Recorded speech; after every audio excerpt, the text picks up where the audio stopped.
Welcome to Press On Podcast with Mike Woodruff, where Mike and invited guests share insights to cultivate a biblical perspective and thoughtful resilience in challenging times. Well, good evening. It's great to have you here tonight, and I am excited for a chance to chat with Dr. Peter Williams. Peter has two master's degrees and a PhD from the University of Cambridge.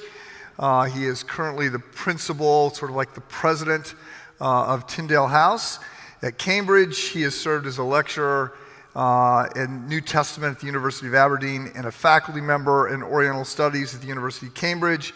He has a very rich CV full of academic accomplishments. He serves in a variety of international committees. He is a member of all the appropriate societies like the Evangelical Theological Society, Society of Biblical Literature, written lots of articles. He's written a number of books and articles on a scholarly bent, such as Studies in the Syntax of Peshitta of 1 Kings, which I know most of you have read in its paperback that recently came out.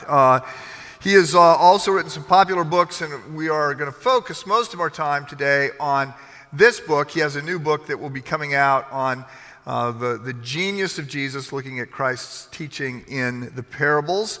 That's going to come out in October. I could go on again. He has a very impressive CV, and he and his wife, Catherine, live there in England. They have two children, a 21-year-old daughter and a 17-year-old son. And I met Peter for the first time in 2013. I went over and I rented a desk at the Tyndale House, which is what you do. It's a theological library, and you can rent a desk. Some people geek out on things like this. I reminded him that he almost didn't let me in. I applied. I was sort of put on a wait list as best I could tell, and I had to call my friends who had PhDs from the University of Cambridge, and say, would you call this Peter Williams guy and tell him that I'm coming? I've already bought my ticket. And so eventually he claims he doesn't look at the applications, but whatever. Let's start, Peter, thank you for being here. Let's start with the Tyndale House. So lots of people, not many people, aspire to rent a desk at a theological library. I thought it was wonderful, but Sherry and I are a little different that way. What is it that you do at Tyndale? Yeah, well, great. First, thank you so much for having me here. Tyndale House is a biblical research institute. Think of the square mile in which the electron was discovered and in which DNA was discovered, and here we have an acre of site and 41 bedrooms and the UK's largest library of the Bible, all on there, and it's an evangelical institute that does not give out any qualifications. Therefore, we're not in a rival relationship with any institution on the planet, and we are looking to help people with their own calling to serve God. And so people come who are doing degrees, sometimes in Cambridge, sometimes elsewhere, or want to do a sabbatical, and we're looking to support them as well as to bring other people in, perhaps from less well-resourced places, and equip them. So we're looking to raise up the next generation of Bible scholars to serve the church. And you have a faculty, you have a bunch of people that are mentoring some of these PhD students and others. Yeah, we have a small group of researchers who are doing that, but I guess the majority of the researchers are people who have decided to come to us. Okay. So your CV makes it very clear that you're a scholar, and yet you have written this book, which is I don't want to offend you, a popular book. Is that a fair thing to say? Yeah. So it's called Can We Trust the Gospel? So what is the gospel, and what do you mean by trust? Yeah, so I mean, I wrote that book trying to think of a very basic audience, and I try not to take anything for granted in it, but then to build through to technicality if it's necessary. I start with a definition of trust, which I think is humans are social beings. God's made us social, dependent on each other, and we actually use trust a lot. You trust people who you've never heard of, sometimes preparing your food. You are You trusted this chair would hold I trusted you. this chair, so we're exercising trust all the time. There's no one who stays alive for long who's not exercising trust. It's actually necessary for us to trust. And so I'm wanting to ask the question, can we trust the Gospels using that same sort of way that we decide trustworthiness in our general lives? And that's a difference from asking the question, can we prove the Gospels to be historical?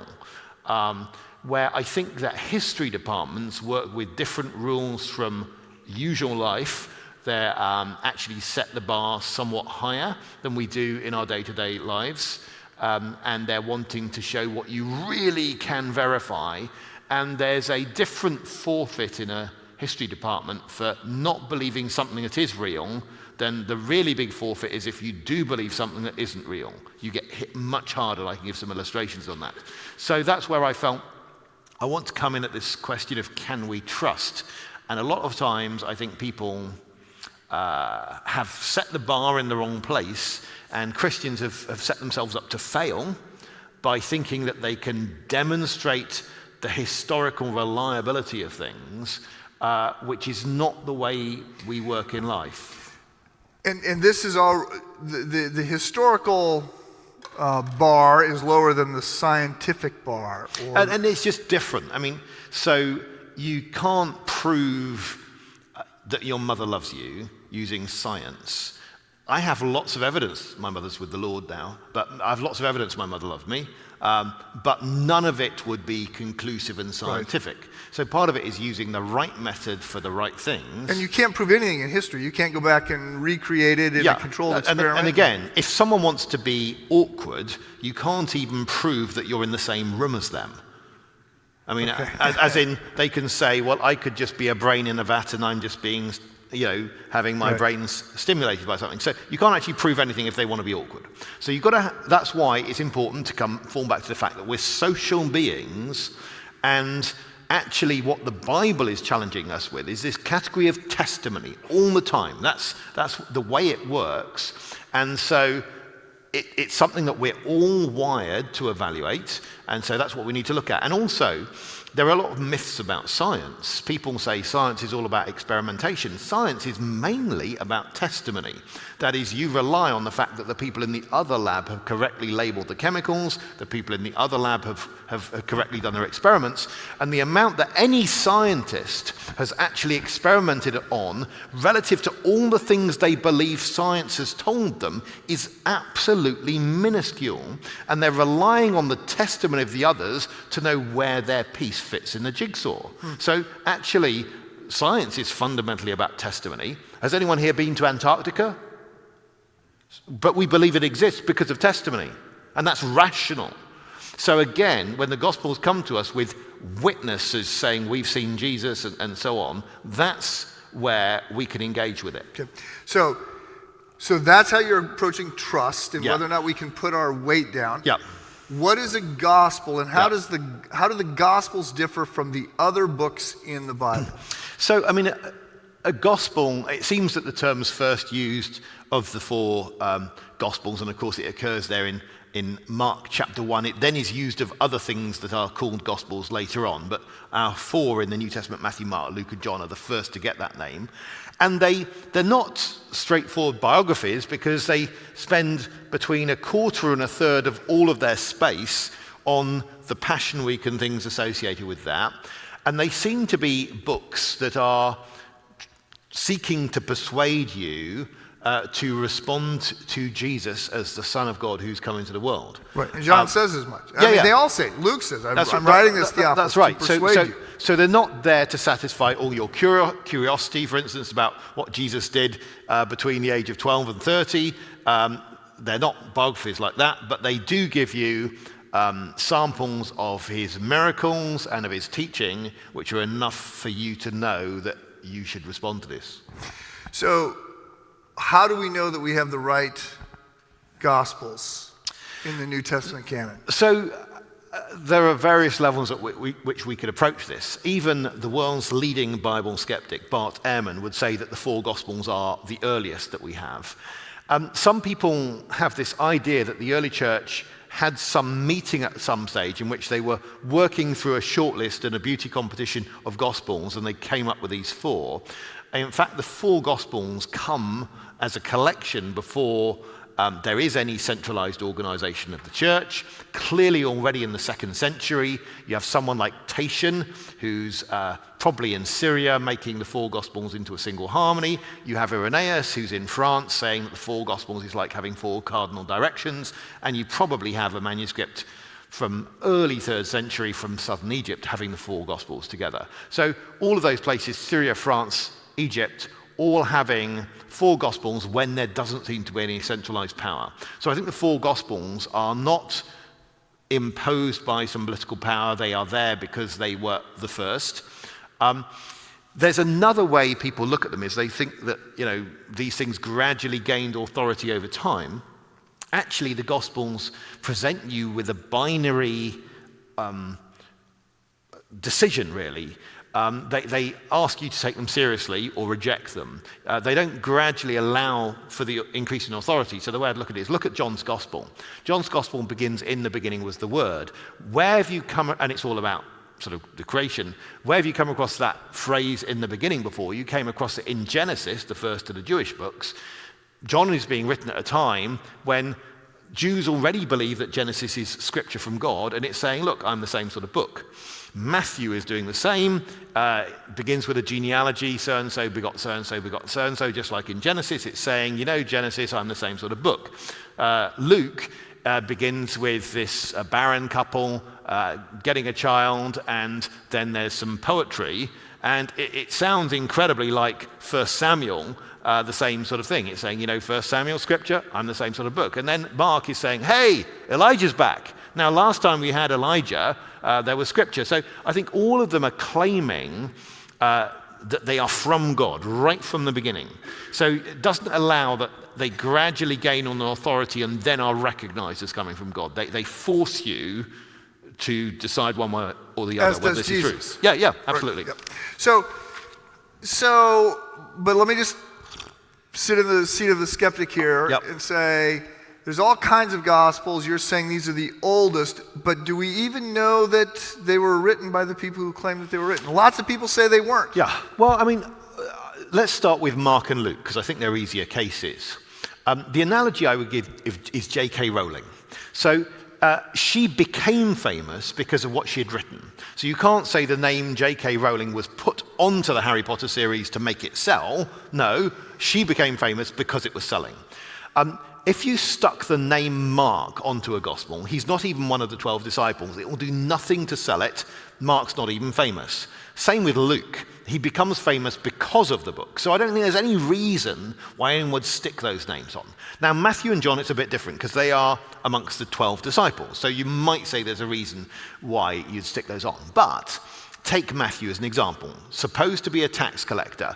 Well, you read the gospel, and it's got more stuff about money than any of the other gospels. It will tell you, about the gold, frankincense, and myrrh from the wise men. It will tell you the parable of the talents, only in Matthew 17, the temple tax collectors. It will get, the things about pay. It will get about Judas's money, the 30 pieces of silver, the bribe to the guards, what was done with it. All this sort of stuff comes up in Matthew and only in Matthew. Which you would expect if it's from a tax collector. And also there are other aspects of cultural knowledge that help you say, the profile of this author has to be someone familiar with Judaism from Palestine. He knows particular things about tithing and rabbinic takes on things. So when you try and build up a cultural profile, it really fits. And likewise with John's Gospel, it does fit with someone who knows the Sea of Galilee, who knows Jerusalem. He knows that there's a particular 5-porticoed place in Jerusalem, which gets forgotten after the destruction of Jerusalem by the Romans in the year 70. All these sorts of things fit, even knowing the local language, that the stone pavement in Jerusalem is called Gabbatha. These sorts of things really fit with the profile. So I think you can make a very strong case. And with John's Gospel, you actually have something stronger than you have for most classical literature. So typically when let's say we believe Plato wrote a particular thing. Usually that happens because there's some quite late manuscript that says Plato wrote this, or this is by Plato, and we're connecting it back to that person. With John, we actually have someone 2 steps removed from him, Irenaeus, quoting particular words from his book and saying this was by John. And Irenaeus was taught by Polycarp, who was actually taught by John. So someone 2 steps away. That is actually a better level of sort of external attestation than you would have for most classical literature. Now, again, does this prove it's by John? No, it doesn't. But again, you have to look at trust. Already most people trust all sorts of attestations in classical literature. You pick up a Penguin book and it says, Plutarch or whatever it says, wrote it, and people will trust that they wrote it. And what I'm saying is we shouldn't apply a different skepticism, less trust when we come to the Gospels. I sometimes say in a more popular audience, people don't do that much testing necessarily before they sleep with someone, and yet sometimes they're often, they're asking for a huge, which could end up, all sorts of ramifications in terms of making their life more difficult. But they somehow want a different level of evidence when it comes to trusting this. And I think there's an inconsistency there we need to point to, that if you're just treating the Gospels with the normal levels that we come to before we decide to trust, you would trust them. There's enough sign for them. But the reason that we're inclined not to trust them is because of miracles and because the demands that they make are so significant. Yeah, I think those are 2 significant aspects. I also think that humans, this is a Christian doctrine, I believe that humans have a certain tendency to turn away from God. So that's another thing to throw in there. Yeah. So I just want to I want to back up to a couple of initial questions here. So you've written a book, Can We Trust the Gospels? You've not written the book, Can We Trust the Bible, or Can We Trust the New Testament? You're very specific on these 4 Gospels. Are you a gospel? Did you do that because you're a gospel scholar? You did that because if the Gospels follow, then other things are easier to get? Yeah, so I do spend more time in the Gospels than other things. I also wanted something that could be given out to someone who's inquiring about the Christian faith. There was an older book by a man called F.F. Bruce, The New Testament Documents, Are They Reliable? And one of the most beautiful things about that was that it was short. And so I wanted to write a short book. It's just 38,000 words. It took me 20 years to write and 4 hours, hours to read. Right. Right. But it's I wanted something brief, and I wanted something that more than F.F. Bruce's book, got you to Jesus, and a little bit towards the end, pressing people on how they respond to Jesus. Not with a prayer at the back or anything too much, but I wanted to press that a little bit. So you've argued that the 4 Gospels that are in here are the 4 oldest Gospels. We've got reasons to believe they were written by the people who say they were written by them. You've been studying at Cambridge, so you have arguably studied at some of the top places academically in the world to study these kinds of things. And you have professors, women and men, who know more about the Gospels arguably than most of us in this room, but do not believe. Why don't they believe? If your argument is as strong as suggested, why would somebody not believe? Well, at one level, I'm not saying that, and I think I even say this towards the end of the book, my arguments are not coercive. They're not. That is, if someone wants to disagree, they can. There's room. Humans are clever enough that they can come up with everything. It's one of the things we found during the pandemic. You could find an expert to support whatever you wanted to believe. And the same in areas of politics as well. We're like that. If someone wants not to believe, they can find a reason not to believe. So I would say that, again, I'm trying to make a case that this really is worthy of trust, but that's not the same as saying I proved it. I proved it. Yeah, and I think it's really interesting. The word "prove" does not occur a lot in the Bible. There is this word, sometimes infallible proofs is translated in Acts chapter 1. It's not a common phrase, and I think it can be misleading because people are hearing things like mathematical proofs, and there isn't even a mathematical proof that proves that science is worthwhile. Right. You have to have a value system before you put money into science. Right. I'm trying to think of the person who, the Critique of Pure Reason. Immanuel Kant. Immanuel Kant, yes. So, okay, so we have 4 Gospels, and we have 4 Gospels because I would argue in God's providence, He gave us His Word, and it has 4 Gospels. Are 4 Gospels enough? I think 4 is really optimal. So the 4 are about 9 hours long between them. And the relationship they have is that there are 3 that are closer together, Matthew, Mark, and Luke, and there's John that's somewhat more different. Now, that's actually very good because the way they relate is Matthew and Luke have a lot of things that are not in Mark. So let's think of a Matthew-Luke overlap. There are things that are only in Matthew. There are things that are only in Luke. There are things that are in all 3.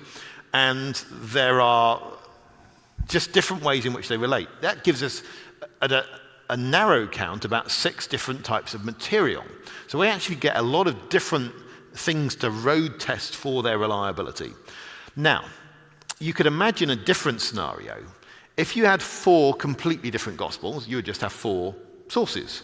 If you had 2 that were similar, let's call one big A and one little a, and one big B and another little b, you would decide which one came first, and you'd say we've really just got 2 sources. The way we got things as they are is actually we have, for the length of material, a sort of optimization. And I think the Bible is also pretty optimal in its length, about 75 hours long, 70 if you're reading slightly faster. And it's a tough call to memorize the whole thing in your lifetime. So it's a lot. There's always stuff to go on. And yet at the same time, it's not this long. It really is something that someone can manage to get through quite a few times, even annually or more. And I think there's something good about that. So you mentioned, and I've heard you, maybe I read it here, or I heard you mention it twice today in our interaction, that you worked on this book for 20 years, or you started thinking about this. I did start writing it 20 years before. Okay. Yeah. Yeah, I'm behind on a book, but not 20 years, so you're making me feel Yeah. good about that. So why did it, in one sense, why did it take 20 years?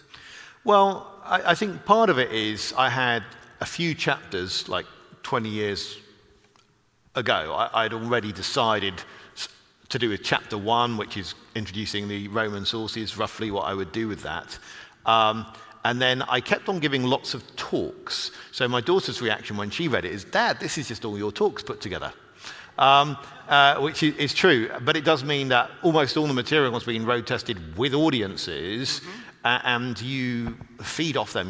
I often learn from audiences, so that was helpful. So maybe I wouldn't have been able to write such a long book if I had written it so much earlier. And then I've also been running an institution, and had some Raising kids? raising kids, and some job insecurity and this sort of stuff. So yeah. So I think I just would say to those of you who have not read a lot of this kind of literature, so there's a whole field of apologetics. It's apologia, this Greek word for the defense of the faith, and so there's a theological school that is all about the defense of the faith. And Peter writes about this in 1 Peter, that we are to offer a defense for the hope that we have within us. So that's a theological field. There's a lot of books. A lot of books have been written. Can we trust the Bible? Can we trust the New Testament? Can we trust the New Testament documents? I'll say this. This is not a summary of those books. No. This is an original work that you have done. Yeah. Yep. So, well, thank you, by the way, because I found some of your arguments. I go, I've not thought about this. What do non-Christians say about the Gospels? Or what are non-Christian sources that you talked about your first chapter? Yeah. Talk about it here, why you have some non-Christians arguments for Yeah. the gospel. So, I mean, the vast majority of things written about Jesus and early Christianity are by Christians. I often say, most things written about golf are by golf enthusiasts. So that's just the way you would expect to be. Things were written by Jesus enthusiasts. What has happened a lot with apologetics arguments is they get recycled and sometimes just not presented so well as the first person who presented them who actually thought about their argument. Yep. And so you get this gradual corruption, and often they're not very high grade. So there have been a number of different sources, references about early Christianity or about Jesus, and two of them are by someone called Josephus. One of them is a longer one where Josephus seems to say more than you'd expect a Jew who's not a Christian to say about Jesus. Says he's the Messiah and that sort of thing. And then there's a shorter one, which is a lot less disputed. So most apologetic books before mine had been focusing on the long quotation, and then you always have the fact that you have to spend your time qualifying why you think it's relevant, even though there's debated text. And I thought, why don't I just pick clean stuff? So I just went for 3 quotations, one from Tacitus, one from Pliny, and the less famous one from Josephus, and just said, that does enough. They give me enough of a picture that Christianity is spreading far and fast, and it's difficult being a Christian. That's basically chapter 1 or 2. That's why I'm trying to lay a certain foundation. Now let's get on to the Christian sources. And yes, it seems to me, I find that the way I've chosen to do it, the most helpful way. And a lot of the time, what improves an argument is missing something out. So when we're talking about early manuscripts, there have been various claims of really, really super early copies of the Gospels based on some handwriting that some dude has claimed shows them really early. At Cambridge, don't you have like that John Rylands fragment? Well, that's up in Manchester, but yeah, there's early stuff. But at the end of the day, I don't want my apologetics for Christianity to depend on one person's expert opinion about the shape of some letters. I want it to be more broadly spread. So I don't even mention any of these claims about first century copies or anything, which is go back and forth. We just move straight on to what we all agree and know about, and that there are copies that come from the 3rd century, and I say, and maybe some even from the 2nd. So you understate the argument, you then give people chapter and verse for where they can find these things and how they're based, and you move on. So I think part of it is just not trying to overegg your case and leaving out low-grade arguments. So how have non-Christian scholars responded to your book? They haven't responded that much. I mean, Bart Ehrman said it was an intelligent book. He's, I think, the world's leading Bible skeptic. It's a book from a Christian publisher that doesn't necessarily have to get reviewed much in the academic journals. And at the end of the day, it's important to recognize that there's a counter-argument to everything. So everything in that book, there's a counter-argument to, and then there's a counter-argument to the counter-argument, and so on.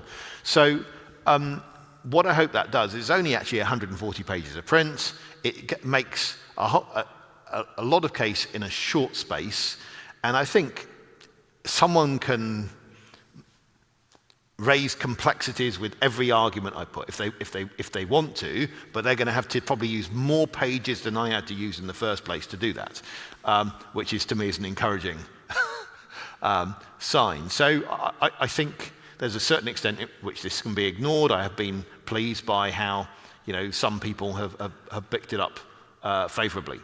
Okay.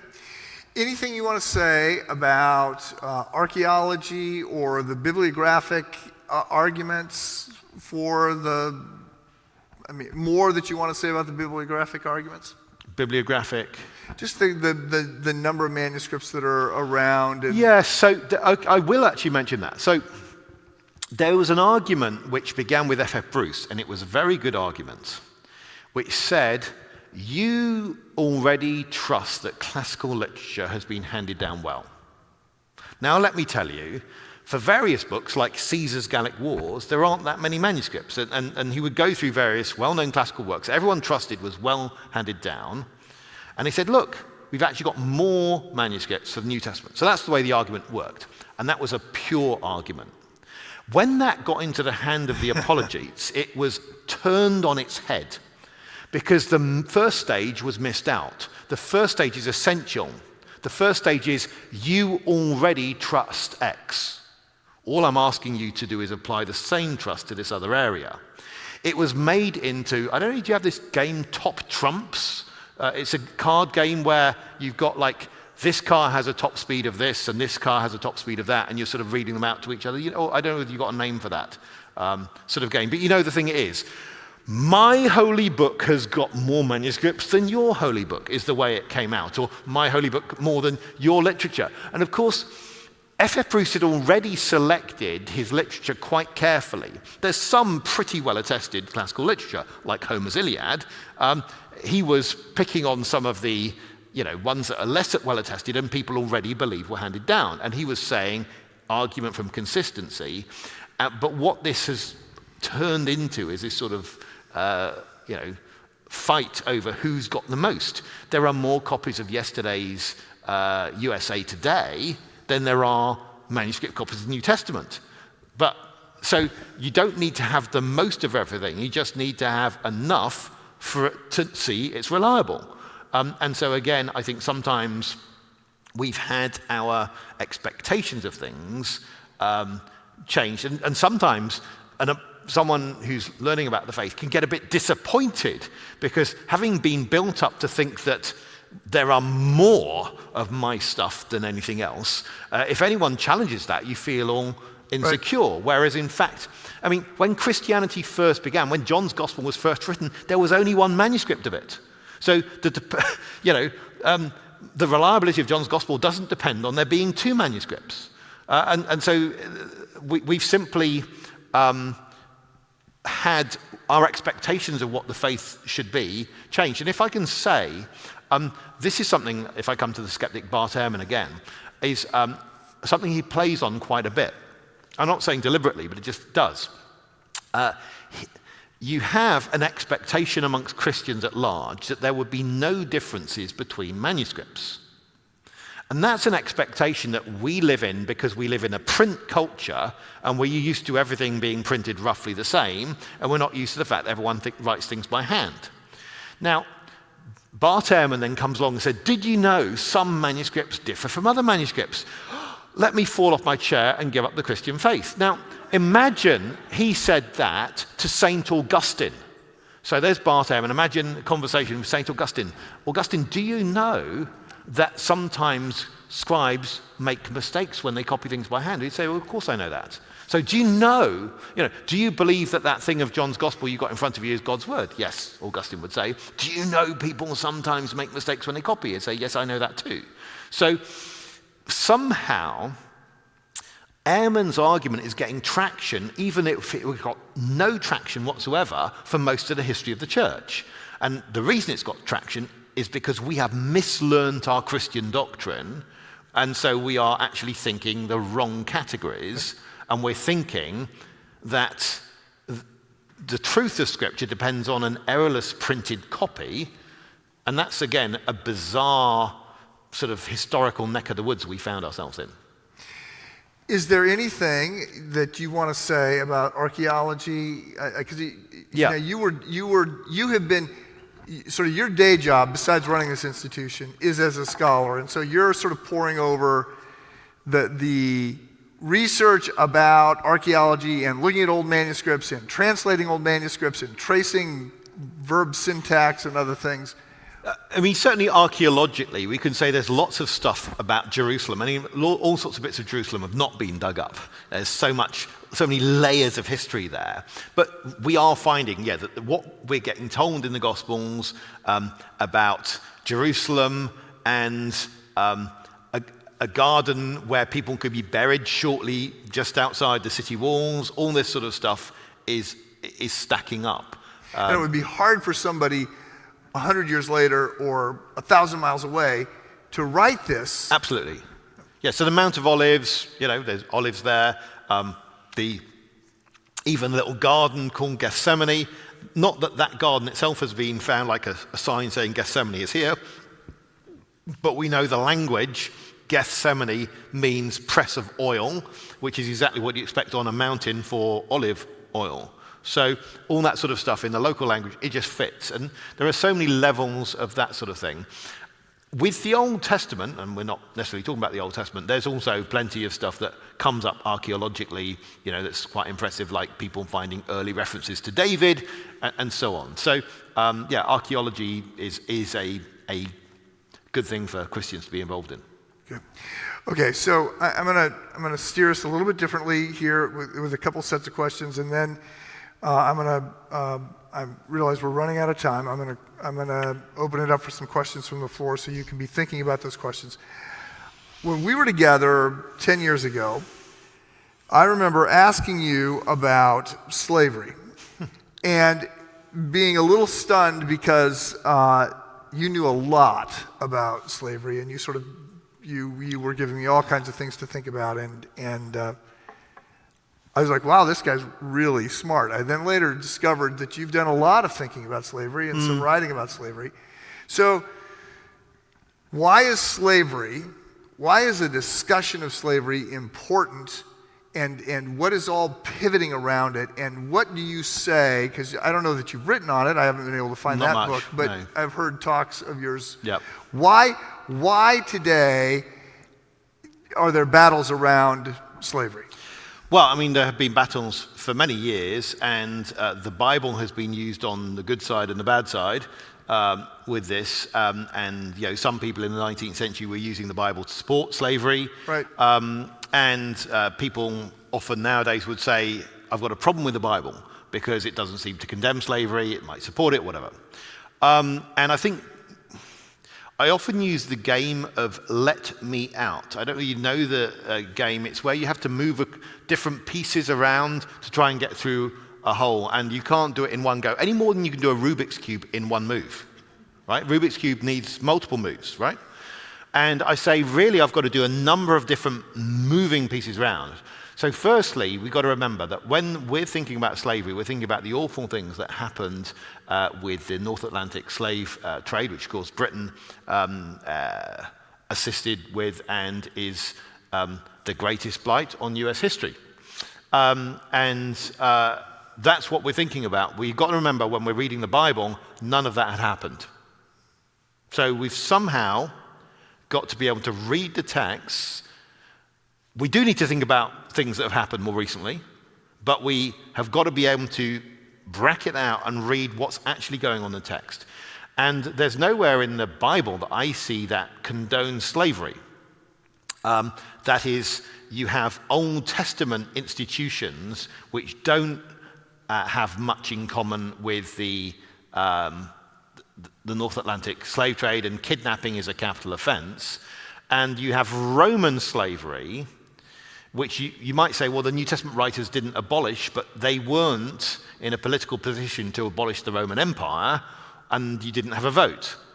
But what they do in the New Testament is they say, Jesus is Lord, which means Jesus is Master. And everyone, that is your central confession. So you may think of yourself as a free person. Actually, you're a slave of Christ. He's the Master. And you were a slave to sin. And so what they do is, in the church, they have this thing called the Holy Kiss. Now, people say, surely that was their equivalent of the handshake. They would kiss each other back then. It was not part of the culture for Jew to kiss Gentile, or for slave and free, a slave and master, to kiss each other. So there were actual legal limits. For Paul simply to say, masters free your servants, or slaves, would not have worked legally. It was not because in Roman law, a master could not free all their slaves. There are actual limits, quotas on the numbers that they can do that for. So if they tried to manumit them, to free them, they would go into a legal limbo and actually not be free. So what they do is they can't abolish the political slavery at the time, but they do abolish it in this new society. It's called a new nation. They say you're a holy nation, the church. The church is actually a new citizenship. It's a new nation. And that's seen as deeply immoral amongst the Romans, who really don't like that there's a new nation abroad, the nation of Christians. That is your citizenship. And that actually using citizenship in language in Philippians. With the Old Testament, I think there are many levels to look at this, but one of the ways I'm helped by is looking at Matthew chapter 19, where Jesus is asked about divorce. People say, why in the Old Testament do you have these laws regulating slavery? Isn't that saying it's okay?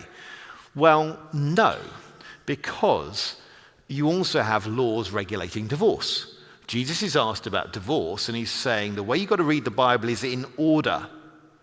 In the beginning, God made them male and female, and they were together. There was no divorce. Anything that you get later is accommodating things because of the hardness and nastiness of humans, okay? It's a calibration or an optimization between a compromise between human sin and God's rules, right? Now, that also applies to polygamy. Read that. In the beginning, there was none. Anything that you get with multiple, men having multiple wives in the Old Testament is not saying that's okay. In fact, look at the domestic disasters in Abraham's house, Jacob's house, and David's kids like murdering each other. And then the same principle will work for slavery. You read things in order. It's not there in the beginning, and therefore anything that you're finding in the Old Testament with that is not part of God's pattern and ideal. And remember that a lot of the Old Testament is not telling you how things should be, but telling you how things were. And even good guys like Abraham are portrayed to us as sinners, not as totally good guys.